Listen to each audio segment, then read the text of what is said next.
నిరుద్యోగుల ఆందోళన వెనుక బీఆర్ఎస్ నేతల హస్తం ఉందని కూడా నిన్న సీఎం రేవంత్ రెడ్డి సంచలన కామెంట్స్ చేశారు. సో ఇదే అంశంపై మనతో మాట్లాడడానికి మాజీ ఎంపీ బీఆర్ఎస్ సీనియర్ నేత బాల్క సుమన్ ఉన్నారు. సుమన్ గారు నమస్తే.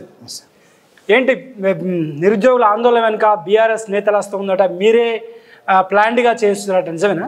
అంటే నిజంగా రేవంత్ రెడ్డి మతి భ్రమించి మాట్లాడుతున్నట్టు అనిపిస్తుంది.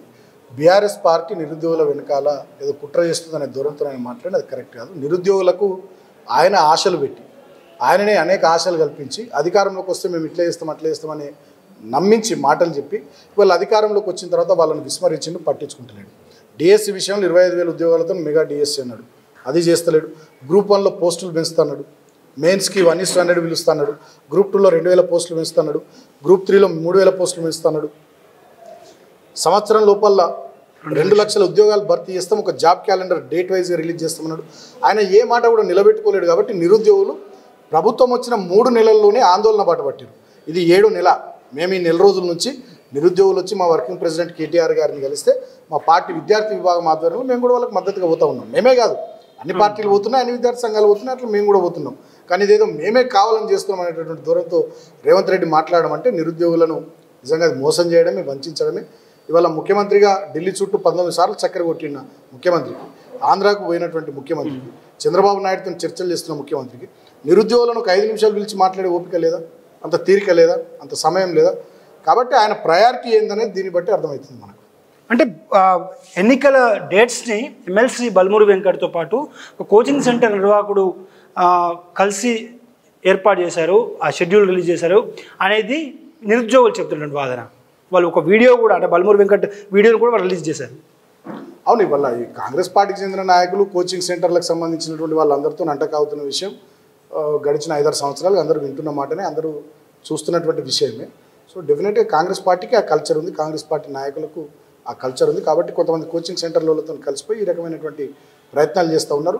అయినప్పటికీ కూడా ఇవాళ నిరుద్యోగులు విద్యార్థులు ఏది కోరుతున్నారో అది చేయడమే ప్రభుత్వం యొక్క కర్తవ్యం తప్ప ఎవరో ఒక కోచింగ్ సెంటర్ వాళ్ళు చెప్పింది, ఎవరో ఒక 2 కోచింగ్ సెంటర్లు చెప్పింది దాన్ని పట్టుకొని ముందుకు పోతామంటే అది ప్రభుత్వానికే నష్టం చేస్తుంది. అంతిమంగా నిరుద్యోగులు ఇప్పటికే చాలా ఆందోళనలు ఉన్నారు.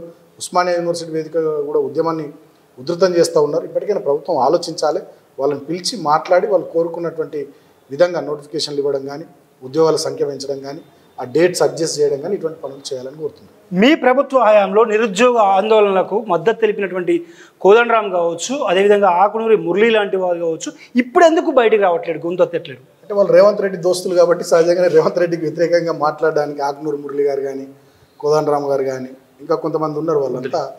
వాళ్ళంతా ఇక మాట్లాడడానికి ముందుకు వస్తలేరు. అది వాళ్ళ విజ్ఞతకు వదిలేస్తున్నాం. నేను కూడా తిట్టాలంటే మాట్లాడాలంటే మా వాళ్ళకన్నా ఎక్కువ మాట్లాడతా, కానీ నేను ఏమంటలేను, వాళ్ళ విజ్ఞతకు వదిలేస్తున్నాను. పెయిడ్ ఆర్టిస్టులను పెట్టి ధర్నాలు చేయిస్తున్నారట, అడ్డ మీద కూలోళ్ళు తీసుకొచ్చి చేయిస్తున్నారట. అట్లుంటుందా? వాళ్ళకి సిగ్గుండాల మాట్లాడితే. గతంలో వాళ్ళు కూడా ఇప్పుడు ఎవరినైతే పెయిడ్ ఆర్టిస్టులను మాట్లాడుతున్నారో వాళ్ళు గతంలో కాంగ్రెస్ పార్టీ వాళ్ళని కలిసి వినతి పత్రాలు ఇచ్చారు, కోదండరామ్ గారిని కలిసి వినతి పత్రాలు ఇచ్చారు, తీన్మార్ మల్లన్న అనేటైనా స్టూడియోకి పోయి కూడా వాళ్ళు మాట్లాడారు. ఇవాళ వాళ్ళే ఆనాడు మమ్మల్ని వాడుకున్నారు, మాకు ఏమైతే మాటలు చెప్పినారో ఇవాళ అధికారంలోకి వచ్చి ఆ మాటలన్నింటినీ విస్మరించిళ్ళు, నోటిఫికేషన్లు ఇస్తలేరు, మమ్మల్ని పట్టించుకుంటలేరు అని మళ్ళీ వాళ్ళే రోడ్డెక్కి ఆందోళన చేస్తే వాళ్ళని పెయిడ్ ఆర్టిస్టులను విమర్శించడం అంటే ఒడ్డెక్కేదాకా ఓడం వల్లన్నా ఒడ్డెక్కినాక బోడం వల్లన్న అన్నట్టుగా కాంగ్రెస్ పార్టీ రేవంత్ రెడ్డి తీరు ఉన్నది. అది వాళ్ళు కూడా మొన్ననే సోషల్ మీడియా వేదికగా ఖండించారు. సో ఇటువంటి అహంకారపూరిత మాటల వల్ల అది డెఫినెట్గా కాంగ్రెస్ పార్టీకి, ఆ ప్రభుత్వానికి నష్టమే చేస్తుంది తప్ప మంచి జరగదు. ఇప్పటికైనా నిరుద్యోగుల ఆందోళనను గుర్తించాలి, వాళ్ళని పిలవాలి, రేవంత్ రెడ్డి మాట్లాడాలి, సమస్యకు పరిష్కారం వెతకాలి. చంద్రబాబు ఎంట్రీని ఎట్లా చూస్తారు? ఎందుకంటే కాంగ్రెస్ పార్టీ నేతలే డైరెక్ట్గా మీడియా ముందుకు వచ్చి మాట్లాడుతున్న సందర్భం చూస్తారు. బ్యాక్డోర్ పాలిటిక్స్ ఏమైనా రేవంత్ రెడ్డి ముందు పెట్టి చేస్తున్నారా? డెఫినెట్గా చంద్రబాబు నాయుడు రేవంత్ రెడ్డి గురు శిష్యులు కాబట్టి ఏమైనా జరగవచ్చు, ఏదైనా జరగడానికి ఆస్కారం ఉంది. గతంలో ఈ గురు శిష్యులే కలిసి తెలంగాణలో మా ప్రభుత్వాన్ని దెబ్బతీయాలని చెప్పి ఓటుకు నోటు సంఘటన అదే. సో ఏమైనా చేయొచ్చు, ఏదైనా జరగచ్చు. కాకపోతే ఒక విషయం మాత్రం తెలంగాణ సమాజానికి నేను స్పష్టంగా చెప్పదలుచుకున్నా. చంద్రబాబు నాయుడు స్వయంగా చెప్పిండు 2014లో 7 మండలాలు ఖమ్మం నుంచి ఆంధ్రాకు బదలాయిస్తే తప్ప నేను ముఖ్యమంత్రిగా ప్రమాణ స్వీకారం చేయాలని నరేంద్ర మోడీకి చెప్పిన, ఆ ఆర్డినెన్స్ వచ్చిన తర్వాతనే నేను ప్రమాణ స్వీకారం చేస్తానని చెప్పిన. అట్లా తెలంగాణ ప్రయోజనాలకు వ్యతిరేకంగా ఆంధ్రప్రదేశ్ ప్రయోజనాలే లక్ష్యంగా పనిచేసే చంద్రబాబు నాయుడు మరి అటువైపు ఇవాళ ముఖ్యమంత్రి అని, ఇటువైపు రేవంత్ రెడ్డి కూడా ఎన్నడూ తెలంగాణ ఉద్యమంలో లేడు, తెలంగాణ ప్రజల మీద, ఉద్యమకారుల మీద తుపాకులు పట్టుకొని పోయినాడు, ఎన్నడూ జై తెలంగాణ అననోడు, తెలంగాణ కోసం ఎమ్మెల్యే ఎమ్మెల్సీ పదవులకు రాజీనామా చేయనుడు, చివరిదాకా చంద్రబాబు నాయుడుతో ఉన్నాడు. మరి అటువంటి వ్యక్తి ఇవాళ తెలంగాణకు ముఖ్యమంత్రి ఉన్నాడు. మరి ఇక్కడ తెలంగాణ ప్రయోజనాల విషయంలో తెలంగాణ కృష్ణా జలాల పంపిణీ కానీ, కేఆర్ఎంబీకి మన ప్రాజెక్టులు అప్పగించే విషయంలో కానీ, విద్యుత్ విషయంలో కానీ, ఉమ్మడి ఆస్తుల విభజన విషయంలో కానీ, ఉమ్మడి ప్రభుత్వ రంగ సంస్థల విభజన విషయంలో కానీ డెఫినెట్గా మరి ఈయన గట్టి ఉండగలుగుతాడా అనేటటువంటి అనుమానాలు తెలంగాణ సమాజంలో ఉన్నాయి. రాబోయే రోజుల్లో చూడాలి. సుమారు ఒక్కటి చెప్పండి, బీఆర్ఎస్ పార్టీ విషయంలో కొన్ని పార్టీలు ఒక రకమైనటువంటి ప్రచారం చేస్తున్నాయి. ఎన్నికలకు ముందు అంటే కవిత గారి అరెస్టుకు ముందేమో బీఆర్ఎస్ బీజేపీ ఒకటే అని ప్రచారం చేశాయి. ఇప్పుడు కవిత అరెస్ట్ అంటే జైల్లో ఉన్న సమయంలో ఏమో కేటీఆర్ హరీష్ రావు బీజేపీ పెద్దలను కలిసి మళ్ళీ వాళ్ళతో పొత్తు పెట్టుకునేందుకు ఢిల్లీ వెళ్ళారు బెయిల్ కోసం అంటున్నారు. ఎందుకు మీ పైన ఇంత దుష్ప్రచారం చేస్తున్నారు? మేమంటే బేసిక్గా భయం చాలామందికి, అటు కాంగ్రెస్ పార్టీకైనా బీజేపీ పార్టీకైనా కేసీఆర్ గారు అన్న బీఆర్ఎస్ పార్టీ అన్న ఒక రకమైనటువంటి భయం.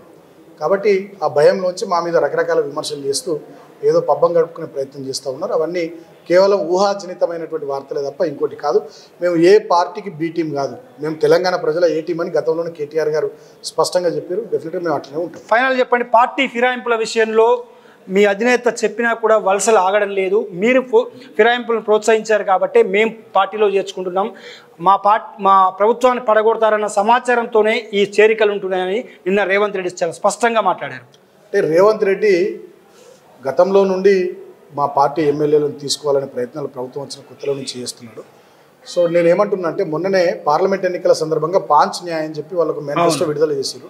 10th షెడ్యూల్ని సవరిస్తాం, ఒక పార్టీ గుర్తు మీద గెలిచిన వాళ్ళు ఇంకో పార్టీలకు పోవడాన్ని మేము ఎట్టి పరిస్థితుల్లో మేము ఒప్పుకోము. డెఫినెట్గా దాని విషయంలో వాళ్ళ సభ్యత్వం రద్దయ్యేటట్టు చట్టాన్ని కూడా మేము తీసుకొస్తామని చెప్పి రాహుల్ గాంధీ గారు చెప్పారు. మరి అదే రాహుల్ గాంధీ గారి నాయకత్వంలో ఇవాళ కాంగ్రెస్ ఈ రకంగా మా ఎమ్మెల్యేలని తీసుకోవడం అంటే అది దుర్మార్గం.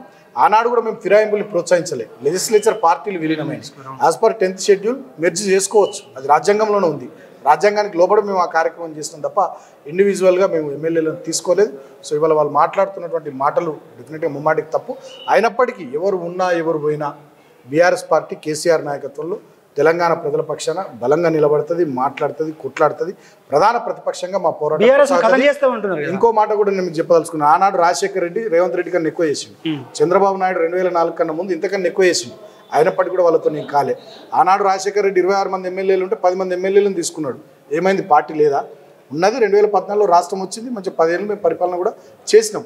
ఇప్పుడు రేవంత్ రెడ్డి ఏదో కొద్దిమందిని తీసుకున్నంత మాత్రాన పార్టీ ఏదో అయిపోతుందని ఏం అనుకోవాల్సిన అవసరం లేదు. గ్రామ స్థాయి నుండి క్షేత్రస్థాయి నుండి రాష్ట్ర స్థాయి వరకు మెరికల్ లాంటి యువకులు ఉన్నారు, బలమైనటువంటి నాయకులు ఉన్నారు.